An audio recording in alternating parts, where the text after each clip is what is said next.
Shabbat Shalom, amigos do canal Israel no Caminho. Eu sou Sam Stachover e hoje eu tenho o privilégio de estar aqui com a minha maninha querida, a Natália Brad-Golanda, que é a nossa editora. Quando vocês veem esses vídeos publicados, é o trabalho dela. E ela, como boa golanda, ela vai golandando a gente no caminho. Shabbat Shalom, Nati. Shabbat Shalom, Sami. Shabbat Shalom, pessoal, tudo bem? Nati, nossa paraxá de semana está lá no livro de Deuteronômio, Devarim, capítulo 3, do versículo 23 até o 7, versículo 11. Haftará, a leitura dos profetas, depois do texto da Torá, está em Isaías, capítulo 40, do 1 ao 26. No Brit Hadashah, nós temos Marcos 12, do 28 ao 34, Marcos 12, de 28 a 34. E o Salmo 90. E a paraxá se chama Vatchanan, implorei. Ela começa no capítulo 3, no versículo 23. Também eu, nesse tempo, implorei graça ao Eterno, dizendo: Ó Eterno Deus, passaste a mostrar ao teu servo a tua grandeza e a tua poderosa mão. Porque que Deus há nos céus e na terra que possa fazer segundo as tuas obras, segundo os teus poderosos feitos? Pessoal, quem fala aqui é Moisés, Moshe. E é, é uma situação complicada. Assim como todos nós, Moshe pisou na bola. Deus tinha dito: Moisés, pega o teu bordão, mas não é para usar o bordão, era só para segurar na mão, tá? E você vai lá e fala com a rocha. Mas Moisés, cansado, depois de quase 40 anos de ouvir o povo murmurando, e depois de uma cena complicadíssima com o povo, Moisés estava irritado. Chama o povo de rebelde, mostra que realmente ele estava no limite da paciência, e Moisés faz o erro. Ele simplesmente bate na rocha. Deus não reteve a sua misericórdia com o povo e mandou água saindo da rocha. Mas pegou Moisés de lado e disse: Moisés, você não vai entrar na terra prometida. Uau! É aí onde nós vemos Moisés dizendo: implorei, Hanan. Nati, nós merecemos essas misericórdias. Na verdade, o Senhor, ele nos dá várias chances, né, para provar a misericórdia dele. Ele nos mostra, dá até uma tristeza de ver que Moisés passou por tudo aquilo e acabou não entrando na Terra Prometida, né? E aí a gente pensa, né? O que significa a palavra implorei, né? E aí é exatamente isso, né? Suplicar, rogar, pedir encarecidamente. Então, Moisés chegou a pedir encarecidamente, né? Já que ele não vai, que levantasse outro, né? E aí o Senhor fala com ele, né? Ouve os estatutos, os juízos que eu vos ensinei. Então, eu penso assim, o Senhor nos desenha, né? O que a gente tem que seguir, o Senhor nos mostra qual é o caminho que a gente tem que trilhar. E aí a gente pensa, poxa, Moisés, né, foi, infelizmente ele não entrou, mas a gente viu que ele deixou alguém ali para poder seguir o caminho dele, né? De entrar com o povo na Terra Prometida. E aí você fala assim, né? O Senhor ele até coloca para Moisés, para que ele, né, fale com Josué, que ele fale com ele, e aí ele, em Deuteronômio, ele repete os mandamentos, ele acaba direcionando novamente tudo aquilo que ele espera do povo, né? Então ele fala sobre honrar pai e mãe, não matarás, não adulterarás, várias coisas. Ele deixa, né, os mandamentos novamente ao povo. Então o Senhor ele nos direciona, né, Sami? A gente fala assim, em Deuteronômio 6 está dizendo aqui, ó, 6:3.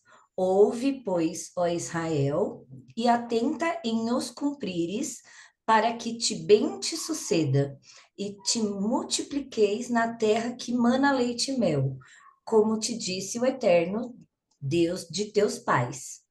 Ouve, Israel, o Eterno. Nosso Deus é um. Então, ele já fala, né, para a gente, ele nos direciona. E aí a gente pensa, né, é, o porquê a gente necessita tanto dessa misericórdia, dessa graça do Senhor. Porque mesmo ele nos direcionando, nós somos o quê? Um povo de dura serviço. E aí, o que que você acha, Sami, desse nosso povo? Então, Que vamos lá. somos nós também, né? Que a gente é dura serviço, isso, ó, tá Uhum. vendo? Eu movimento a minha, mas ela é continuadora. Mas, pessoal, existe realmente uma coisa que se chama misericórdia não merecida. Ou seja, todas as misericórdias são não merecidas. E Moshe, realmente, ele acaba sendo abençoado, sim, porque em Marcos 9 nós vemos de que apareceu-lhes Elias e Moshe e estavam falando com Yeshua, aonde? Em Israel. Então, Deus usou a misericórdia dele, mesmo não merecendo, e é isso que você colocou. Olha a nossa obediência, né? Onde nós estamos, né? Então, você pegou muito bem quando você diz assim, Yeshua, qual é o maior mandamento mesmo? E ele diz, amarás teu Deus de todo o teu ser, de todo o teu entendimento, de toda a tua alma.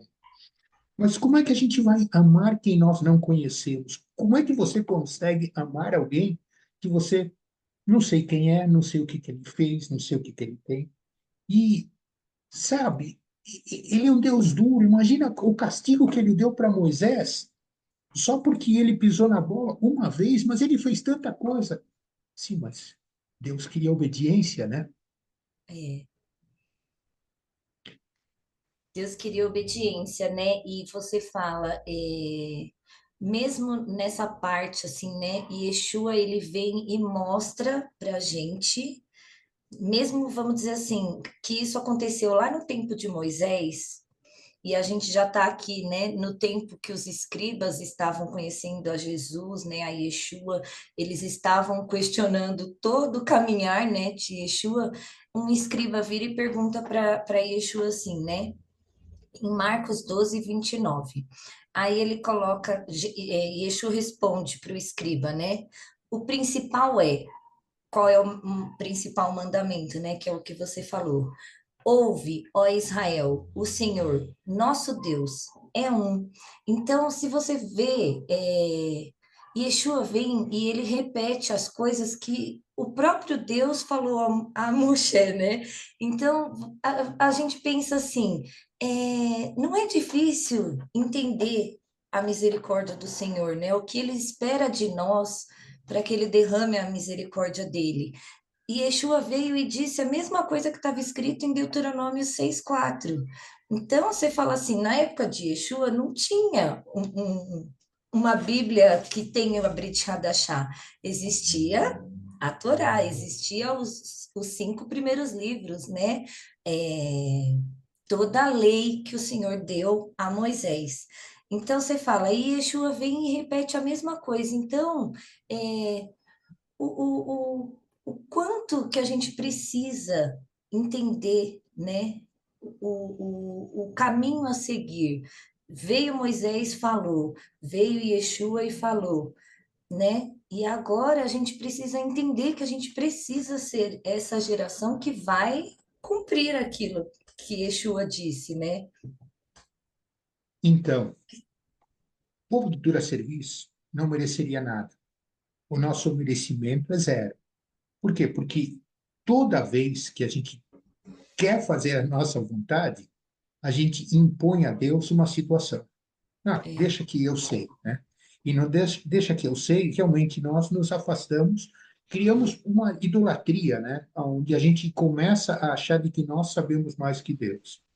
Aí Yeshua dá um recado bem claro: arrependei-vos, techuvá. A palavra techuvá é uma palavra muito forte, porque ela realmente nos leva a um encontrão, bateu no muro.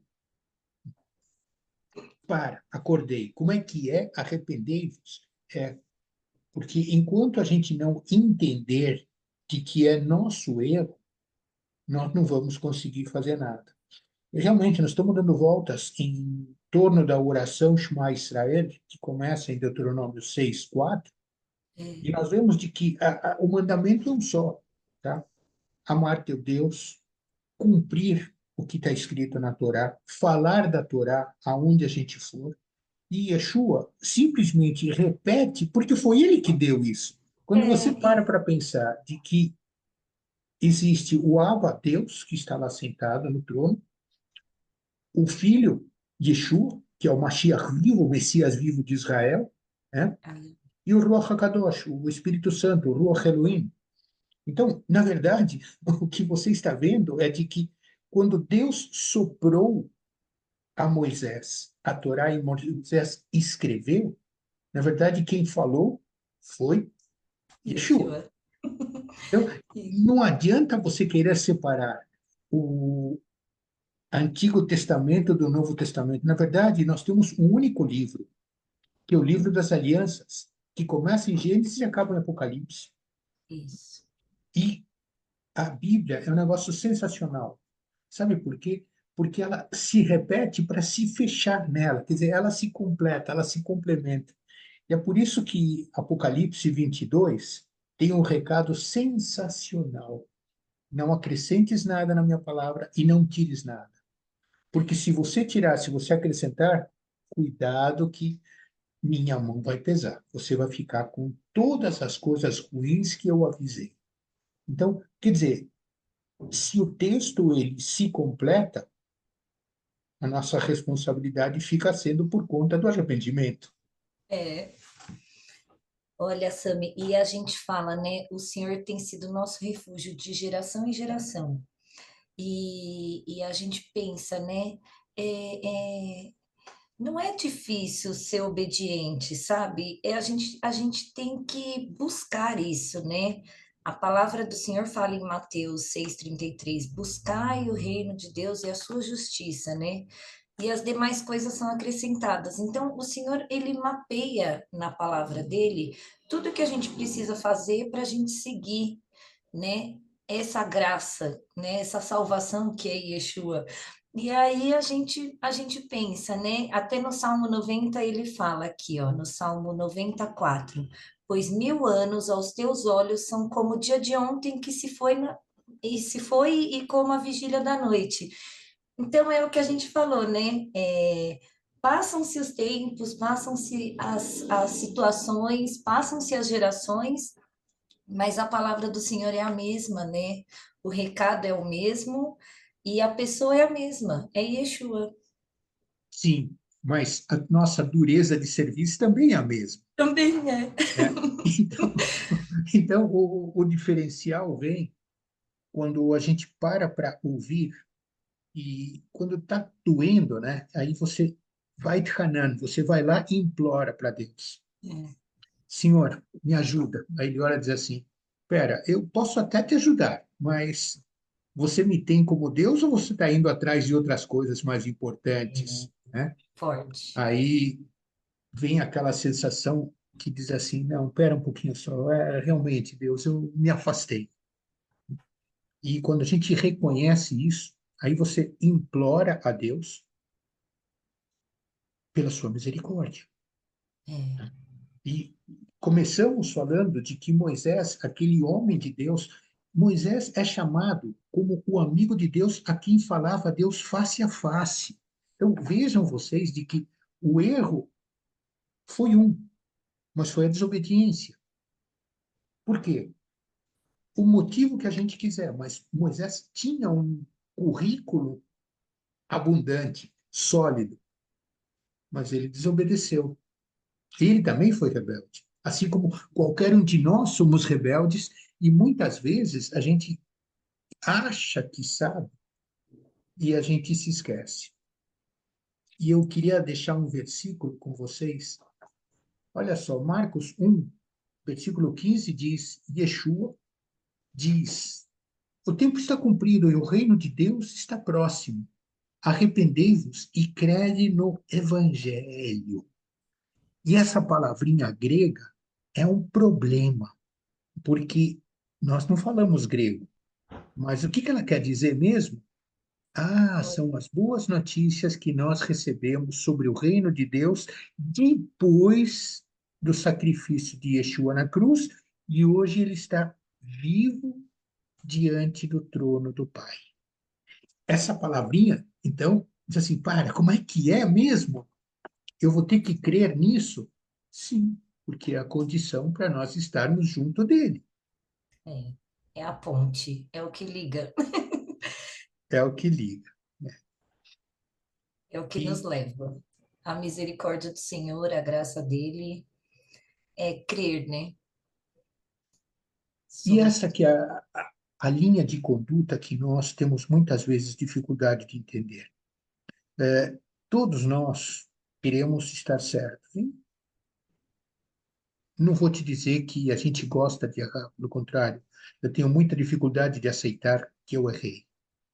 Aliás, provavelmente todos nós estamos iguais. É, Mas quando chegamos a este Shabbat Va'et Hanan, onde nós lemos a o pedido de, por favor, Deus, me deixa, e era um homem reto diante de Deus, então nós percebemos de que nós estamos muito longe da retidão de Moisés. Nós precisamos da mesma misericórdia que Moisés precisou. E a misericórdia que Deus oferece é para quem é obediente, senão não adianta. Porque nós, em desobediência, não vamos merecer a misericórdia de Deus. E se não merecermos a misericórdia de Deus, o que acontece? Estamos fora da vontade de Deus. Fora da vontade de Deus, gente, é o ranger de dentes, é o lago de enxofre. Agora, em obediência, nós estamos diante de Deus. Mas obedecer é complicado. Então, sabemos que nós não vamos ser obedientes o tempo inteiro. Aí vem a necessidade do arrependimento. E esse encontrão que nós vamos dar no muro, quando a gente descobre a necessidade do arrependimento, é que vai nos levar à presença de Deus. Enquanto nós estivermos com a nossa cerviz endurecida, não adianta. E isso é um problema ledor-vador, de geração em geração. é, Não é uma coisa nova, né?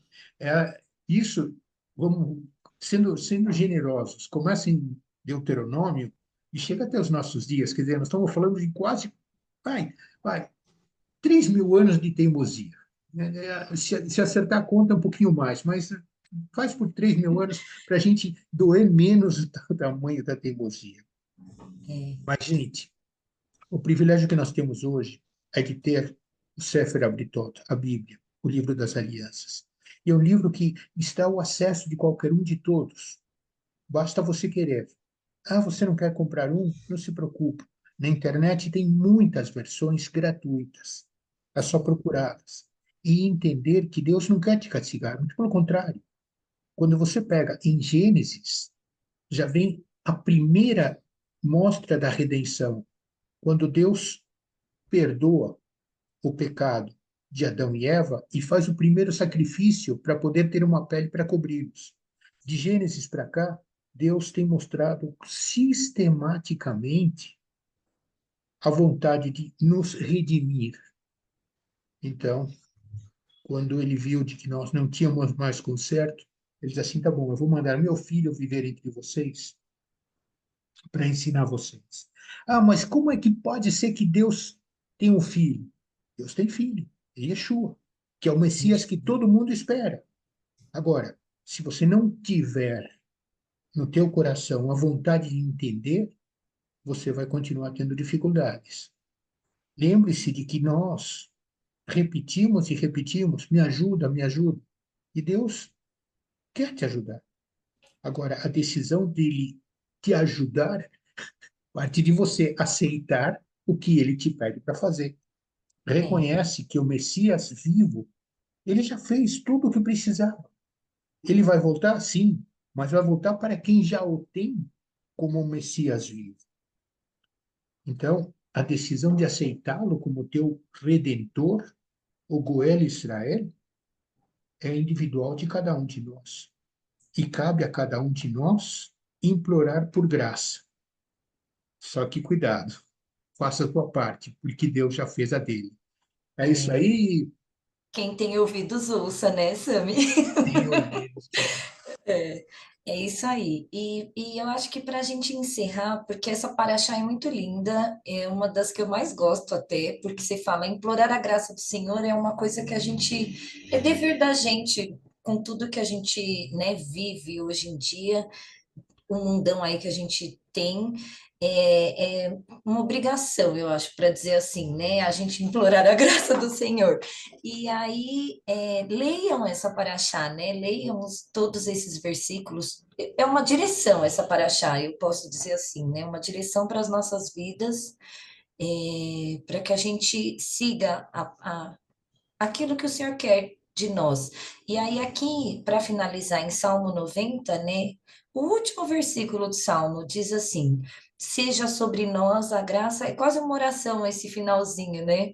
Seja sobre nós a graça do Senhor, nosso Deus. Confirma sobre nós as obras das nossas mãos. Sim, confirma a obra das nossas mãos. Então, que a nossa vida possa ser uma obra nas mãos do Senhor, que nós possamos, né, continuar aqui fazendo a vontade dele, agindo conforme ele quer que nós, né, agimos, prestar atenção, né? Eu acho que essa paraxá é um alerta para que a gente preste atenção naquilo que a gente está fazendo, porque sim, nós dependemos da misericórdia do Senhor, mas o Senhor também espera o nosso lado, né? Ele espera, não é só Ele vai fazer todo o tempo, a gente também tem inteligência, o Senhor nos fez com inteligência, né? A única criação que o Senhor derramou uma inteligência racional foi no ser humano. Então, que possamos fazer jus de toda a obra do Senhor, né? É isso aí, Bom, pessoal. Que amém. essa, essa paraxá seja uma inspiração para o teu Shabat. Que esta colocação, implorar graça, realmente bata fundo no teu coração. E você tenha a oportunidade de se arrepender e receber no teu coração o Messias vivo de Israel, Yeshua HaMashiach. E para vocês, Shabbat Shalom. Shabbat Shalom, pessoal. Até a próxima.